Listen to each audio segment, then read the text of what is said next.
babalikan ko po yung paliwanag kanina na yung pong mga kumakalat na scam ngayon ay hindi na po dumadaan sa SIM.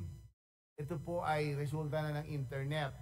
Ang internet po ay hindi natin regulated dahil wala po sa kapangyarihan ng NTC na i-regulate ang internet dahil ayon po sa 1995 NTC Act, ang internet po ay hindi basic service which falls under the direct regulatory control of the NTC.